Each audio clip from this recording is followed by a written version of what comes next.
Assalamualaikum warahmatullahi wabarakatuh. Perkenalkan, saya Zian Azhara Gova dari Program Studi Sarjana Terapan Kebidanan dan Profesi Bidan tingkat 2 dengan NIM P2062522040. Di sini saya akan menjelaskan bagaimana sih tahap-tahap dalam mekanisme persalinan normal.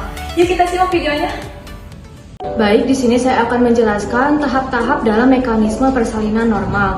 Nah, pada tahap yang pertama yaitu tahap engagement, di mana pada tahap engagement ini si kepala janin sudah mulai memasuki pintu atas panggul. Nah, ada beberapa posisi pada saat kepala janin sudah memasuki pintu atas panggul. Posisi yang pertama itu jika sutura sagittalis yang melintang berada di tengah jalan lahir atau berada di antara simfisis dengan promotorium, nah maka disebut synclitismus. Kemudian jika sagittalis yang melintang berada di dekat promotorium, nah maka disebut asynclitismus anterior. Kemudian jika sutura sagittalis yang melintang berada di dekat simfisis, nah maka disebut asynclitismus posterior. Selanjutnya, karena adanya his, kemudian kontraksi, dan adanya tekanan dari cairan intrauterin, maka si kepala janin akan semakin menurun. Dan karena adanya hambatan dari panggul bawah, maka si janin akan melakukan fleksi. Nah, fleksi ini si dagu janin akan mendekati ke dada janin seperti ini.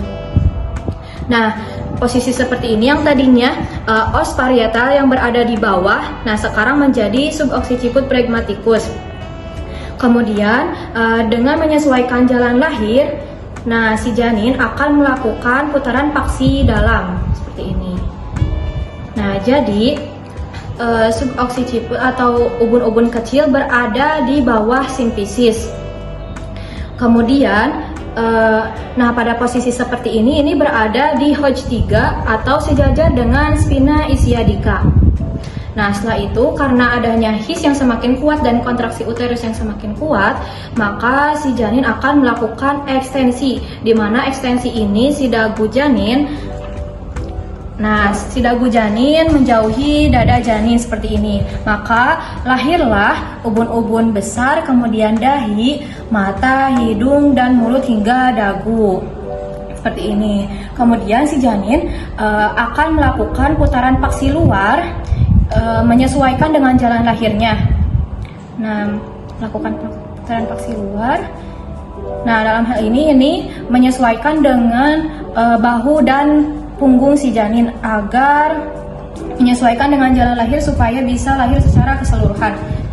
Tahap yang terakhir yaitu eksplosi, di mana lahir secara keseluruhan. Berawal dari bahu anterior, kemudian bahu posterior, dan lahirlah secara keseluruhan. Baik, mungkin cukup sekian penjelasan dari saya mengenai tahap-tahap dalam mekanisme persalinan normal. Mohon maaf apabila ada kekurangan dalam tutur kata. Wabillahi taufiq wal hidayah. Wassalamualaikum warahmatullahi wabarakatuh.